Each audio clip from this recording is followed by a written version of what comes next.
Weekday from 6 to 9 a.m. on Nooga Radio, 92.7 FM. Because Louisville had their NCAA title from 2013 vacated, as well as the wins of that season. And I believe previous and a few following seasons as well. And that to me is fascinating that the NCAA always chooses to go this direction when it comes to punishing teams, because it proves a couple of things, right? Like, it proves that they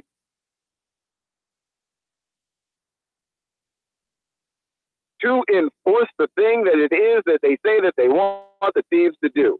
They tell teams that they want to hold students to a high standard, that they want them to be treated like student athletes, that they don't want you to bribe them or to pay them in any particular fashion. But when it comes to enforcing that rule, the only thing that you can do is take away victories. And again, I think that this is a stupid punishment in large part because when you say you're taking away victories, what is it that you're actually saying? You're actually saying that those victories are no longer in the record book. But, I mean, we watched it. Like, we watched those games. We watched Louisville win that national title. We watched Peyton Siva drive to the basket and maybe not get fouled on that final play of the game. We saw all of those things happen. And yet, even though we saw these things definitely happen, the NCAA, as a punishment, wants us all to collectively pretend as though that didn't happen at all. And it doesn't make any sense, right? In large part because who does this actually punish? Okay, we know that Rick Pitino can't be there anymore. We know that the athletic director can't be there anymore. And there's a large number of people responsible for this who are fired, right? Those people are being punished. But that's not an NCAA punishment, right? That's Louisville going, oh, we didn't know you were doing this, or we were willfully ignorant to the fact that you were doing this, and now we have to let you go.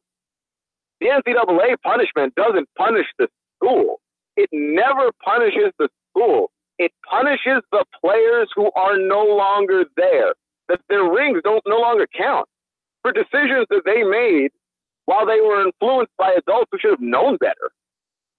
That's the thing that always gets my goat on this, is that when you do this, what you're ultimately saying is, we don't mind working over the kids in this in order to act like we're doing something. This is a pretend punishment. This is a make-believe punishment. This does not make anybody stop doing what they're doing. And what Louisville was doing in this particular case was hiring prostitutes in order to lure students to play for that school, right? Like, that's egregious in and of itself, right? Like, that's something that requires a certain level of thought. That there were escorts hired to get the attention of these players, and yes, presumably it worked, but that's, again, the administration should have known better. And there's no way that this stuff happens and the administration doesn't know. And there's no way this stuff happens and the basketball coach doesn't know. There's no way this stuff happens and all of these people who are denying it are correct or are in any way in the right. It's not possible, right? Like, it's actually not possible in regard to the crime. It's like, it's literally not even possible. And yet here we are again, the NCAA vacating wins as a form of punishment, right? And we saw this happen with Penn State. And with the Penn State one, it was worse, right? Because Joe Paterno had actually died and they vacated all of his wins. And they ended up giving those wins back, I believe, but we had to all collectively pretend as a punishment that those wins didn't happen, and nobody's participating in this collective game of make-believe that the NCAA wants us to be a part of, right? Like, why would you? I don't get anything out of pretending an entire year of college basketball didn't happen because there were some knuckleheaded administrators at the University of Louisville. Why do I have to take part in this? And what do I get out of taking part of this? Because it doesn't punish the school. Yeah, the school has to take down their banner, the championship banner. I suppose, what do you round up all the rings and try and say, hey, no, you can't have those. You can't take back the T-shirt. So wait, what are you having us collectively participate in? This is not a punishment.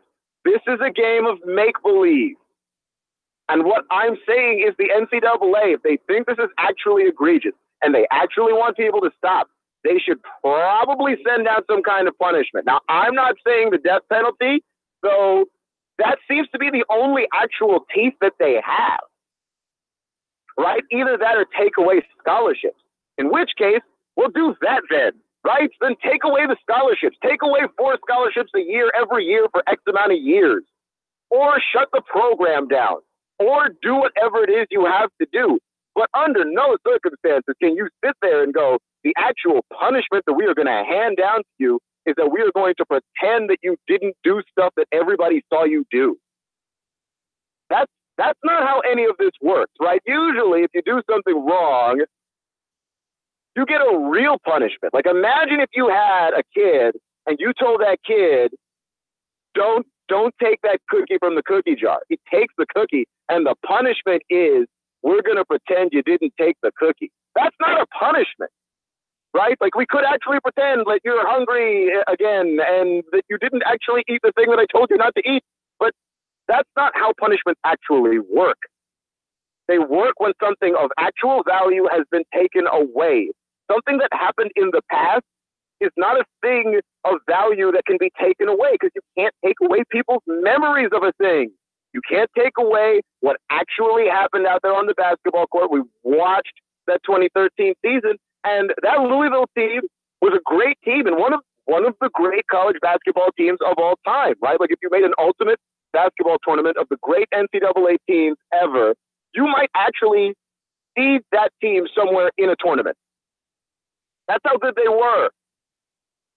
And I don't know if Rick Pitino ever pops up again after this. I don't know if there's a place for a guy that's done what he's done, right? And we've seen certain people not be able to bounce back from being reckless and being ignorant and putting people on their campus and putting students on their campus at risk in an attempt to win games. We saw this a little bit with Baylor and Art Briles. Art Briles is never bouncing back from that. He's never bouncing back from that. Okay, Art Briles, possibly one of the top 5 human beings in this country when it comes to coaching football, will probably never coach football again. I don't know, because we seem to have a really, really short memory on some of these things. After all, Mike Leach did get a job up in Washington State, and Mike Leach is a guy that may or may not have been involved in absolutely heavy hazing of a student when he was the head coach at Texas Tech. Like, that may or may not have actually happened. I don't know how much evidence there is to support that, but there are students there that claimed that he locked the student in an equipment shed and things of that nature. Like, and then Mike Leach, it looked like Mike Leach might not ever coach again, and then Mike Leach has reappeared and reemerged somewhere in the Pac-12. So it happened, right? You put enough distance between people in this stuff, and they are able to sort of empathize with you and sort of sweep your previous mistakes under the rug. I don't know if that's something that happens for Rick Pitino. Rick Pitino is not exactly young, but I don't know how long people are willing to wait before they give him another shot. But Rick Pitino, I feel like, is going to be punished for this adequately by virtue of losing his job and, in all likelihood, not finding another one. And I feel like a lot of the administrators involved with this have been punished properly. What hasn't actually changed, though, is a mechanism to stop this from happening again, which is what the NCAA is supposed to exist for. And they don't. And what you do with Louisville now, because this is from the allegations that there were prostitutes brought on campus to attract high school players to play for the University of Louisville.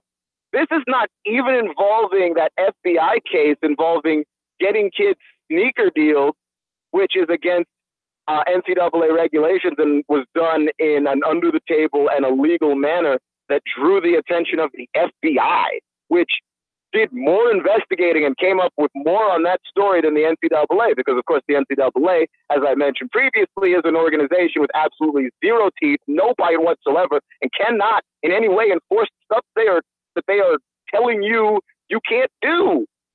And so here they are telling people they can't do it, and unless the FBI stepped in and blew the lid off of that story, we don't know what's happening at North Carolina and Louisville and Kentucky and all these cases. We haven't even touched the FBI case yet. I don't know if you're the NCAA how it is that you can appear to be some kind of fair organization that says, like, we punish people for breaking our rules and not give Louisville somewhere in this process the death penalty. I don't know if that's the right course of action, but when you consider that it's only one of two courses of action that the NCAA actually has in terms of punishment, because I don't believe that pretending that you didn't win a title is an actual form of punishment. When you consider that it's either that or take away scholarships, and you've already taken away scholarships, I mean, what else is left? What's left? You have the mild option and you've got the nuclear option. You've already tried the mild option, and you've got more allegations on this school rolling in. This doesn't even begin to touch the tip of the iceberg of what is wrong with Louisville. And pretending that they didn't win a title that they won isn't actually going to fix that. It is absurd.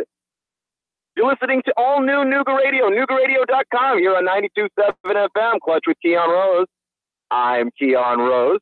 And you want to see something interesting, you can check out our stream on YouTube. You can see what that looks like. That's a fun thing that's happening there. But look, I want to talk about the other Louisville story, too, because the other Louisville story is not quite as serious a story, right? This is a story about Lamar Jackson, who is the former quarterback of Louisville and a probable first-rounder in the NFL. He's a quarterback, and if you haven't had the opportunity to watch Lamar Jackson play, you're missing out. This is a guy that is an incredibly explosive player. He's lightning fast, electric. He's got an effortless arm. And when I say that, I mean, there are a couple of plays there where Lamar Jackson has thrown 74-yard bombs, and they just drop in the cradle, right in his receiver's arms. Lamar Jackson can be deadly accurate downfield, right?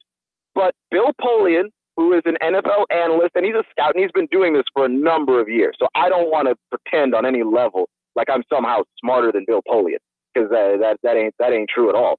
But Bill Polian said that he would try and change Lamar Jackson to a wide receiver. And to me, that seems insane, right? Like, I do think that there's a level of absurdity to that is just far beyond anything that I personally can understand, right? Because Lamar Jackson, as a quarterback, as a thrower of the football, completed 57% of his passes, which is not the greatest thing ever, right? And there's actually a 60% threshold that NFL scouts would like quarterbacks to cross over, that if in your final year you have not completed over 60% of your passes, like something about the odds of your success winding up not being very, very good. And so the fact that Lamar Jackson is below 60% is seen by many as a red flag. Another thing that Lamar Jackson does that a lot of people don't like him for as a thrower is that he's got a very narrow base when he throws the football. Like, his feet are very close together, and nobody likes this. You want your feet further apart so you can get the energy off your back leg, et cetera, et cetera. I'm not going to break down an entire throwing motion for you. The point is the way that he stands is not necessarily conducive to high levels of accuracy when it comes to throwing a football. And so a lot of people think that these are red flags, but I also would point out that Lamar Jackson is a very young quarterback, and that there are a number of quarterbacks who had these issues coming out of college. And I wonder why the conversion to wide receiver, right? I know that there are people who have taken a racial twist to this, but that's not necessarily true. Like, nobody asked for Teddy Bridgewater or Dak Prescott to be converted to wide receiver necessarily, especially a guy like Dak Prescott, who was actually very athletic in college, though not actually much of a runner, or at least considered more of a runner than he should have been given credit for. But I will say this about Lamar Jackson, is there's some level of explosiveness when you see that guy. You want to get him on the field, and if you think, well, maybe he's not the most accurate thrower of the football, then there is no level at which you really want that guy running your team, because reading defenses, understanding offenses is part of what makes an NFL quarterback great. And if you don't have that down, there is absolutely no way that anyone is going to be getting you. No one's going to be getting you that opportunity to be the franchise quarterback, the cornerstone of their franchise, because they can't invest in a guy that can't read a defense. But first off, I think it's left to be seen whether or not Lamar Jackson can actually do that. But I would also point your attention to one Michael Vick, who essentially was even more raw, I think, coming out of Virginia Tech than Lamar Jackson is now coming out of the University of Louisville, which is to say that Michael Vick, incredibly raw. Now, Michael Vick also, I think, more troubled, let's say, than Lamar Jackson. Because Lamar Jackson has never gotten into any particular kind of trouble. I don't believe that Lamar Jackson, we're going to find out, Lamar Jackson's involved in like a dogfighting ring or anything. I hope not. I'm just going to go on a limb and assume, just based on the way that the guy talks and the way that the guy interacts with everybody, that's in all likelihood not at all the case. But what I will say about Lamar Jackson is that he's got a lot of the Michael Vick essence to him. He's got a lot of the athleticism and just the natural arm strength. And Michael Vick could throw a pass downfield, and it felt like a flick of the wrist to that guy. And I'm very impressed with that. And I just think if you see a guy that's the second coming of Michael Vick, and you saw what Michael Vick was actually able to become as a quarterback, and he had to go to prison first, and he had to come back, and he had to learn how to be mature. But if you saw what Michael Vick was able to become, and you looked at Lamar Jackson and you said, wow, we could have that, but we could have that at an even younger age, would you not do it? Would you not take that? I think you actually would. I think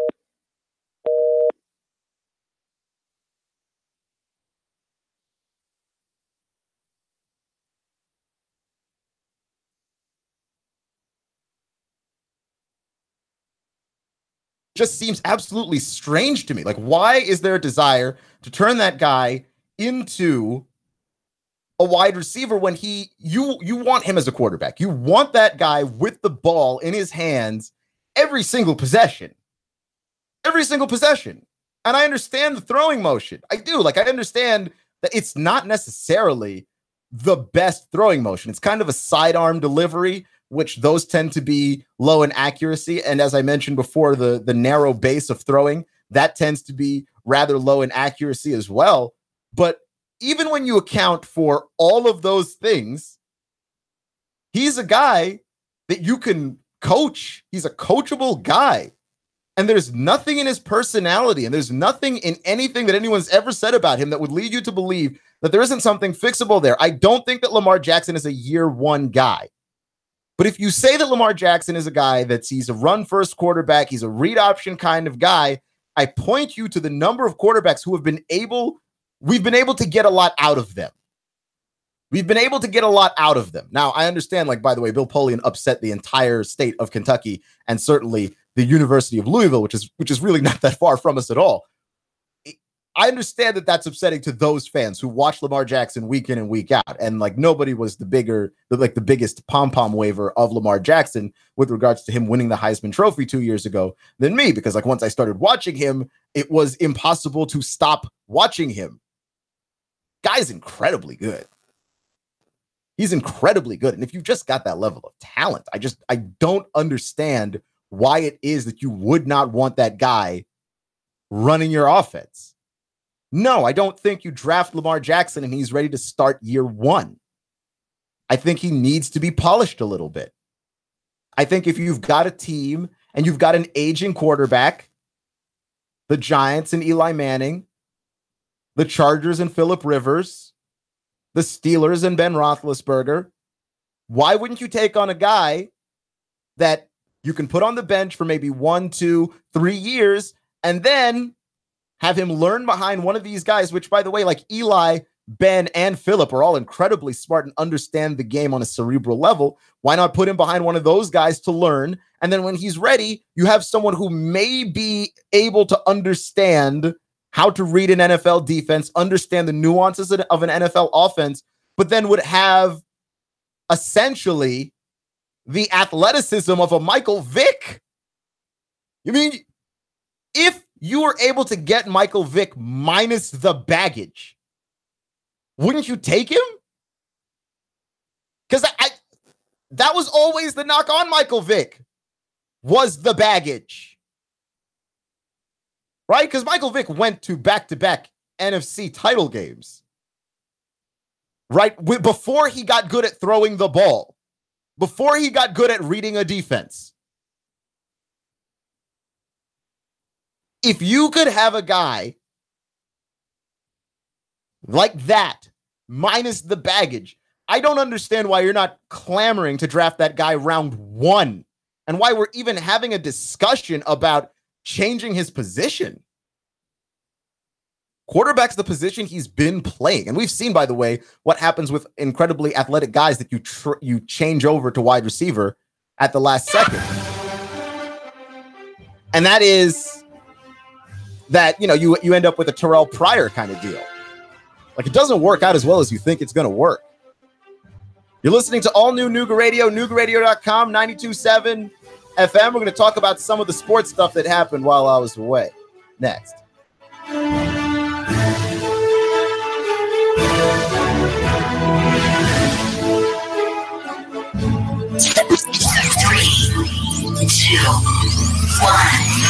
Chattanooga Radio, Digital FM 95.3 HD4, 92.7 FM's news now.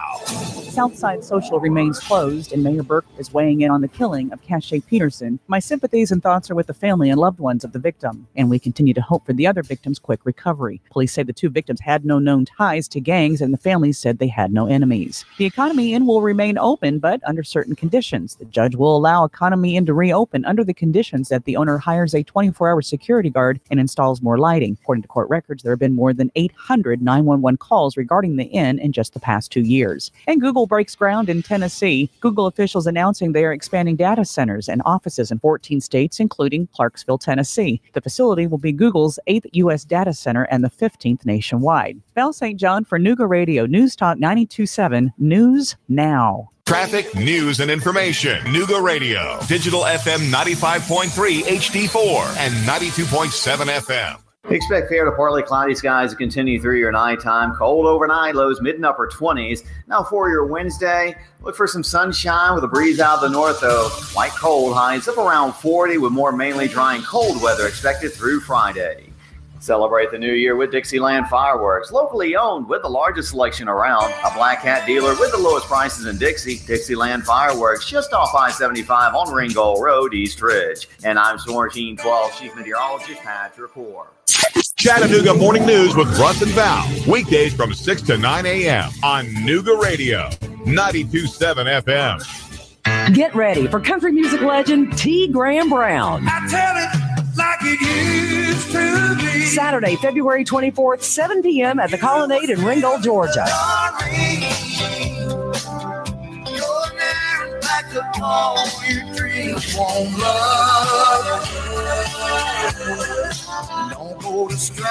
T. Graham Brown with special guest Robbie Hopkins. Tickets on sale now at colonnadecenter.org. Get your tickets now for T. Graham Brown. Oh man, rush. I've got to get stuff for the party. Where can I go that's going to give me a wide selection of beer, wines, and spirits? Oh, I got it. I'll go to Harry's Wine and Spirits, Signal Mountain. Maybe East Brainerd Wine and Spirits in East Brainerd. I could go to Riley's Wines and Spirits in Hickson. Wow, look at the huge selection in here. Look at these great prices. Amazing. Oh yeah, I'm going to find something for my lady too. I'm going to make this party a success. Make your party a success when you stop in at Harry's Wine and Spirits in Signal Mountain, East Brainerd Wine and Spirits in East Brainerd, and Riley's Wine and Spirits in Hickson. Mom's stew pot, her exercise bike, her bookcase of cheap novels, Mom's estate. Oh, just call Dan. He'll sort, organize, clear out, tag, sell, and in a few days, hand you a nice check. 314-4034. 314-4034. In this moment, who has your back? Do you know the name of your insurance agent? Does your agent know your name? Or would you call a 1-800 number that connects you with whom? Another state? Another country? Get a local independent insurance agent with Auto Owners Insurance. Someone you can call when bad stuff happens. In this moment, get an agent who will protect you in that moment. Let Goss Insurance in Chattanooga help you today. GossInsurance.wordpress.com. Goss, representing Auto Owners Insurance, the no problem people. GossInsurance.com. Goss. GossInsurance.com, representing Auto Owners Insurance, the no problem people. 875-2500, 875-2500. Want a business phone system that gives you Outlook integration, Salesforce integration, smartphone integration? Why desk sets and expensive lines? Turn smartphones into a cohesive business system. Call Signal 619-1200. Signal Voice and Data 619-1200. Nooga Radio, digital FM 95.3 HD4 and 92.7 FM knows your opinion is important. So call 800-8949. Agree or disagree. Call 423-800-8949. 800-8949. Nooga Radio, 92.7 FM and 95.3 HD4. News Talk Nooga Radio. It's the moment you've been waiting for. Sam Jordan's Nooga Radio, 92.7 Sports. Now. Except not Sam Jordan.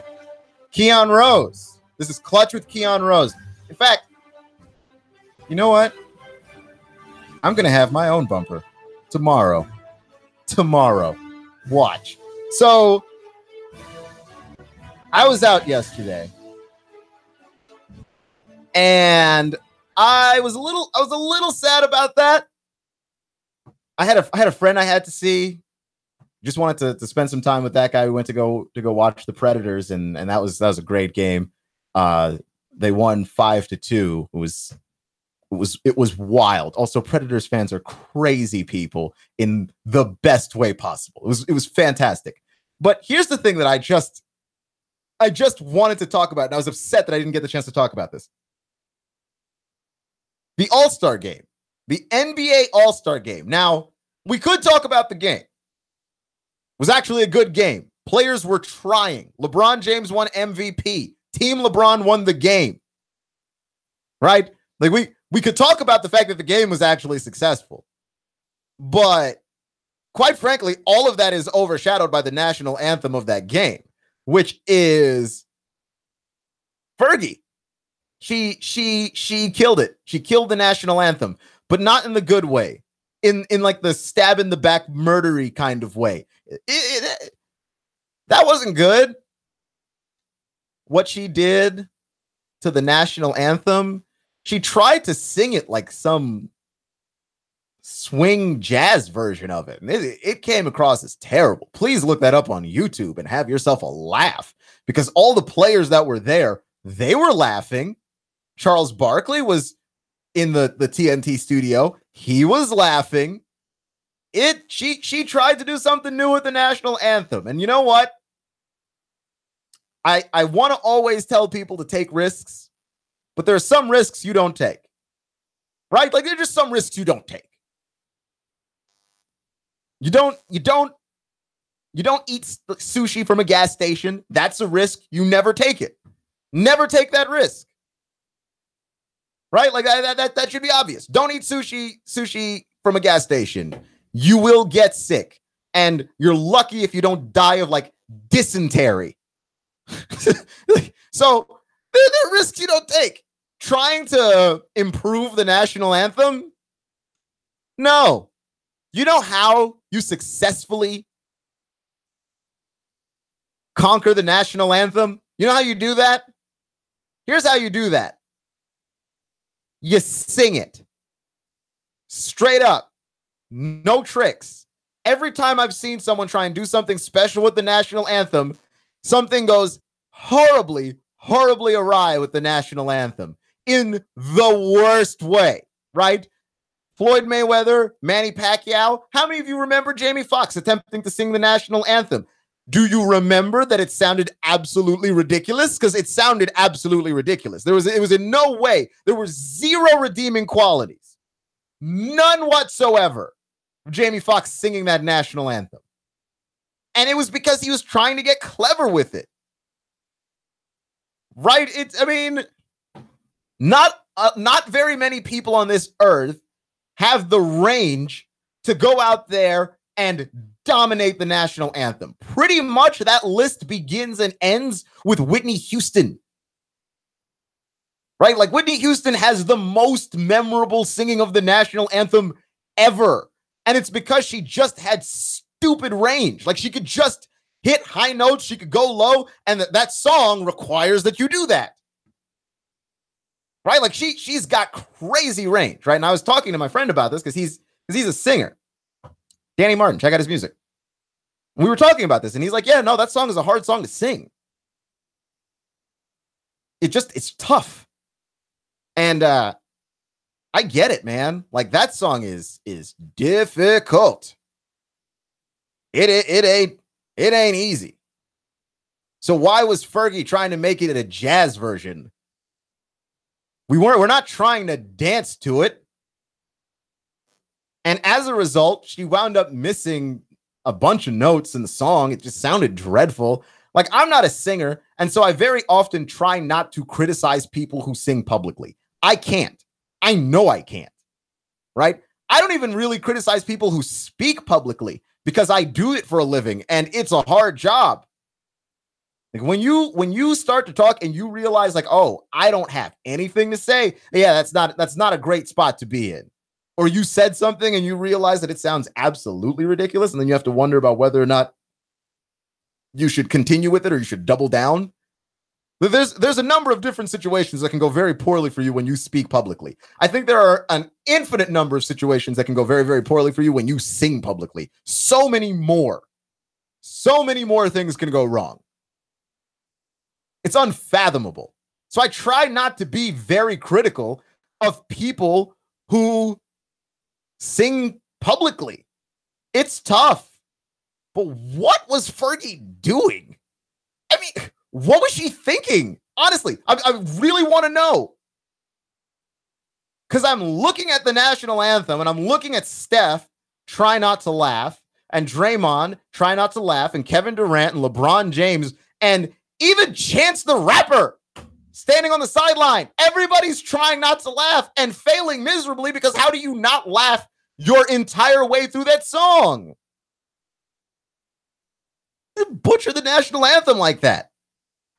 Get mad at players for kneeling, and then I'm ready to hear people go, oh yeah, no, Fergie should not have done that. And I don't hear anything. When she was the one actually singing the anthem. Just, whew. You're listening to all new Nooga Radio, NoogaRadio.com. Clutch with Keon Rose here on 92.7 FM. Absolutely just a grisly experience. Ugh. Right, so then we had that. And then we had the other thing. LeBron James versus Laura Ingraham. A battle that obviously LeBron is going to win. Right? Which is Kevin Durant, LeBron James were on a ESPN show called Rolling with the Champion. It's hosted by Carrie Champion and also, Kevin Durant, LeBron James. They're both champions. And so they're in the car and they're just talking, right? It's supposed to be this discussion between players, and it's sort of, there's like, it's not a professional camera in the car. It's sort of a GoPro kind of deal. And so it's a very raw conversation.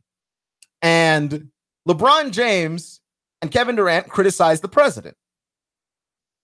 And Laura Ingraham took it upon herself to say that because LeBron James didn't go to college, right?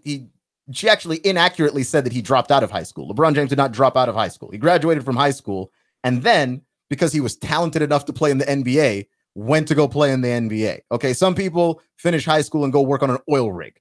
The NBA is like an infinitely better job to have, I would imagine, and it takes an incredible amount of dedication while you're a child to be able to play at that level, right? So LeBron James criticized by Laura Ingraham. Laura Ingraham, to me, she described the way that LeBron James was speaking in his conversation as unintelligible, which is incredibly racist because I listened to what it was that LeBron was saying, and there was nothing unintelligible about how he was saying it. Like LeBron James was pronouncing words properly. Like, I don't understand what it was that she thought. And then she said, like, why do they talk like that? And I honestly, I didn't understand where she was coming from. And I really want to, because the only place that I heard that she was coming from, just using her own words, appeared to be a place of fear-mongering and racism. And I don't like that place. I feel like America's better than that. I feel like we're better than that. Why did she do that? I don't know. Maybe she thought, if I go after an athlete, then that'll be a nice ratings boost. But listen, LeBron James isn't the guy. LeBron James is not the guy. LeBron James has never been in trouble. He's never had a big public scandal. He's never been in trouble with the law. LeBron James is a really nice guy. LeBron James has sent, at this point, nearly thousands of kids from poor neighborhoods who don't have the opportunities to college. He gives of his own money for that. He's incredibly charitable. Look up at all the things that LeBron James has done for his community and for many communities with all the money that he has. He's got several businesses, and he's the ultimate rags to riches story. Right? Like, this is a guy that grew up incredibly poor. Him and his mom had to move around from house to house. His dad wasn't there. And now he's a successful businessman. He's a successful athlete. If you took away basketball from LeBron James at this point, he'd still be incredibly rich and powerful. He'd still be influential. That's where he's at. And to tell him to just shut up and play basketball is such a condescending thing to do. Because he's an American citizen. And when last I checked, American citizens actually get to participate in political discourse. I actually thought that's what part of the deal was. Right? And I don't know what qualifies Laura Ingraham to tell that about somebody. And that is such fallacy of logic, nonsense, garbage. It is. Because rather than attack LeBron's point that he was making about the president, you attacked him as a person. You tried to insinuate that he was stupid and less than to make your point. And you were wrong on every count. Every time. Like, LeBron James is not the guy. If you want to pick on somebody actually dumb. It's not him. It's not him. He's incredibly well-spoken. He's incredibly well-read. He married his high school sweetheart, and he's been with her ever since. But there's nothing, like, LeBron James is an actually upstanding guy. You might want to go after a guy. He ain't the guy. I promise. So yeah, I was incredibly teed off by that. I had a very long-winded Twitter rant about it. It's been a long time since I've had a good Twitter rant. That I cut loose. I ripped loose on it because I couldn't. I don't like it when we have people in the media use these coded racist language and then act like it's okay for you to sit there and go, oh, what? I didn't say anything wrong. Like, yeah, you did. And we all knew what you were saying. Absolutely knew what you were saying. And I always hesitate. Always. And we've heard this a number of times on the show. I always hesitate to try my best not to see racism where there isn't any. But there is here. Because you thought he was unintelligible and he wasn't. You said that and it wasn't even close to true.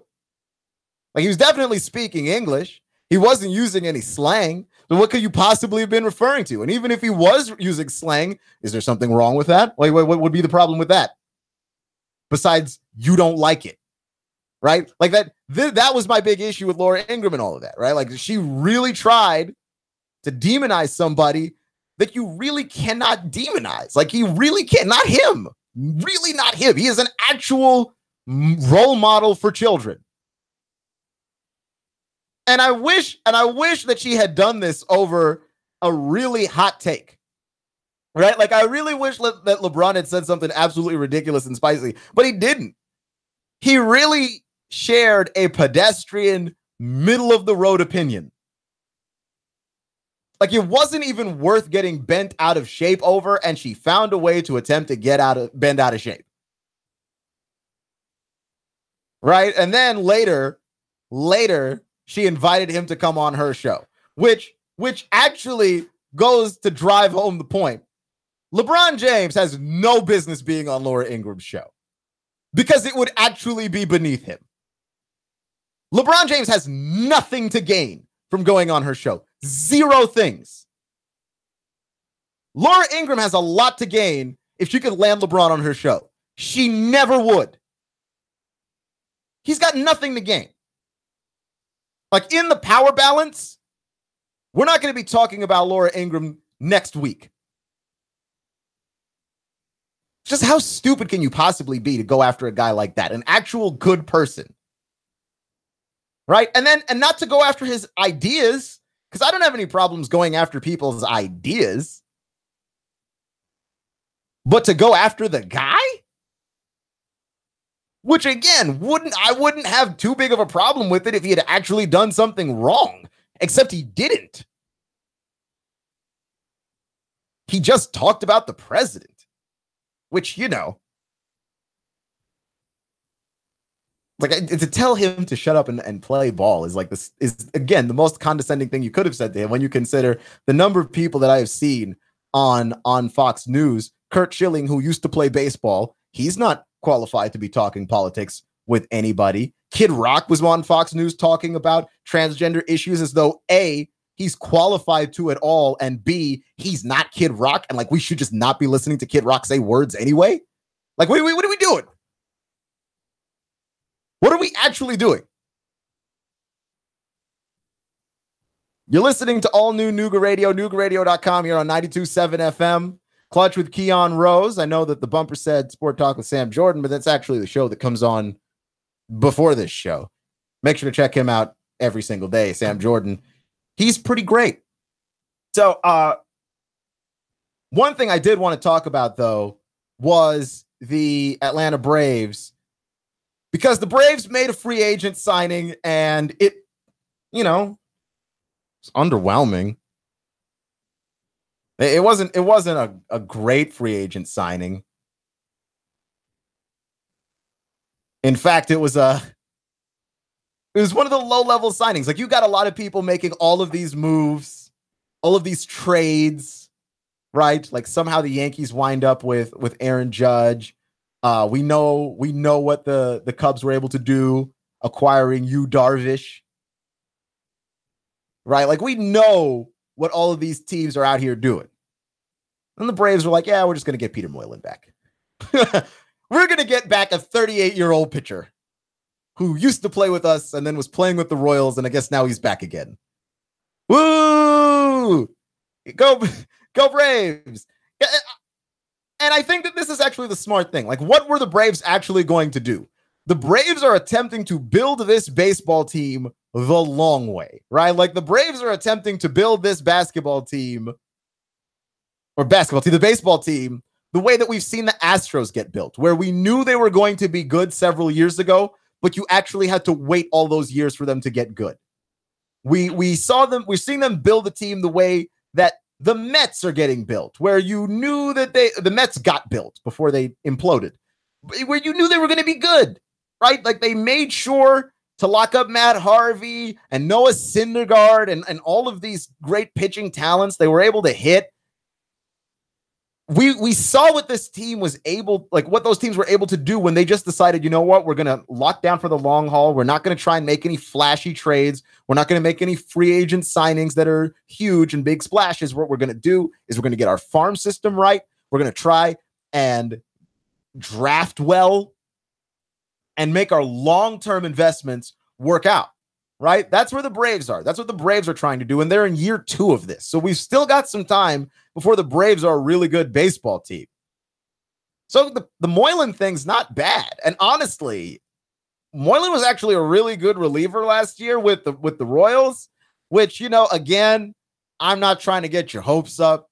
The guy's 38 years old. There's only but so good he could actually be, but he was really good against righties last year. So like Peter Moylan, you've got a situation with this guy where you could really deploy him in a number of different situations.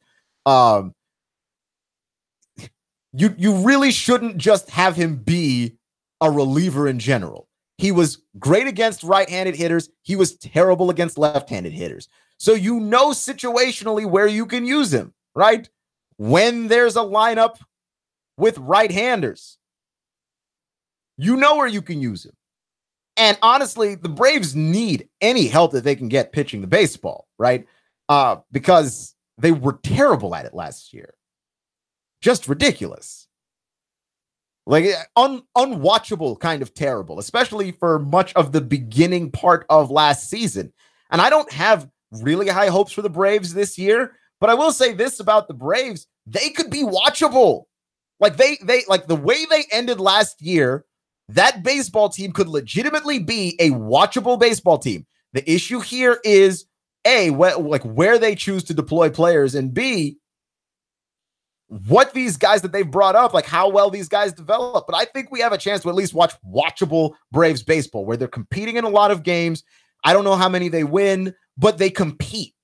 Because there were, I mean, my God, like April and May were unwatchable last year. Unwatchable. You would watch games and they would just be dead in the third inning. You know this. I mean, and I think that they have a chance. You could watch Braves baseball and legitimately believe, hey, this team could win today. And I think that's all anybody's asking for right now. Like I think that's all that's even fair to ask for in a rebuild, to be honest with you. I think that's all that's actually fair to ask for.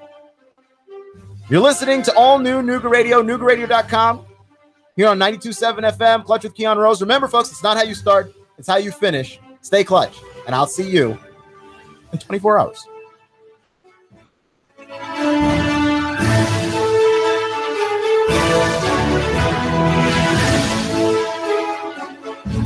Chattanooga Morning News with Russ and Val. Weekdays from 6 to 9 a.m. on Nooga Radio, 92.7 FM. 3, 2,